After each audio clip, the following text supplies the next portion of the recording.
waluban Ochai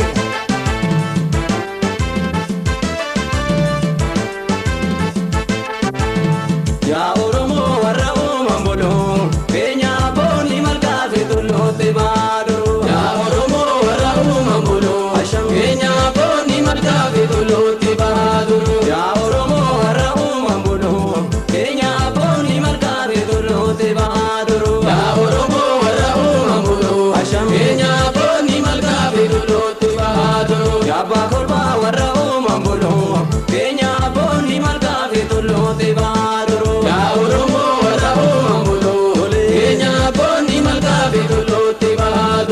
Baboku warra uumambolo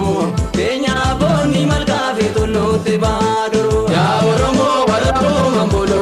Keenya abboonni malkaa fi tulluutti baaduru Ya abbaa jaffee warra uumambolo Keenya abboonni malkaa fi tulluutti baaduru Ya Oromo warra uumambolo Keenya abboonni malkaa fi tulluutti baaduru Ya Oromo warra uumambolo Keenya abboonni malkaa fi tulluutti baaduru Waluban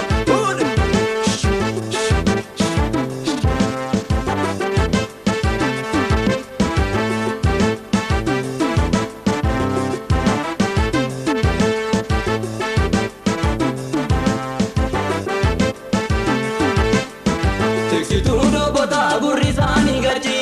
Yaa ayyaana Oromoodha aadaa teenya galchi Tiksituu dhobbota gurri isaanii galchi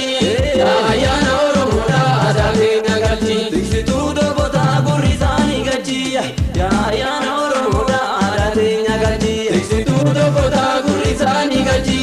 Yaa ayyaana Oromoodha aadaa teenya galchi Odolee fi galchi umma baasee tiksee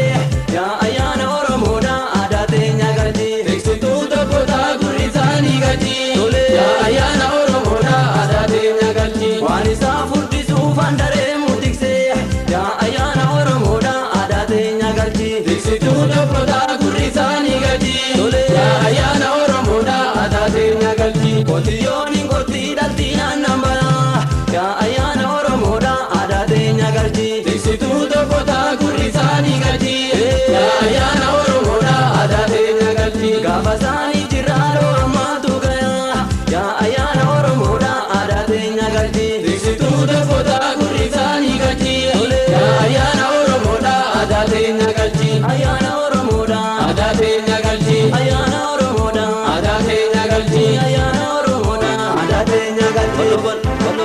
Waluban Ochai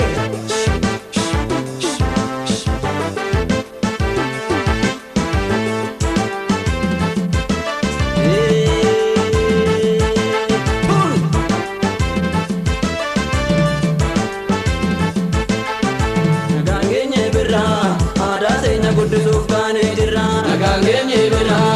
aadaa teenya guddisuuf kaanee jirra Nagaan keenya birraa aadaa teenya guddisuuf kaanee jirra Nagaan keenya birraa aadaa teenya guddisuuf kaanee jirra Nagayaa jaranaa warra gaata kan odeessaa goofareen firfirsaa Aadaa teessan kan jabeessaa lakkii ijoolli ishee Akkanaa miti kaleessaa kan dabree yaadate Ana garaa na baballeessaa kan dabree dhiifama Aadaa teenya guddisuuf kaanee amma Kan dabree dhiifama Aadaa teenya guddisuuf kaanee amma Kan dabree dhiifama Aadaa teenya guddisuuf kaanee amma Kan dabree dhiifama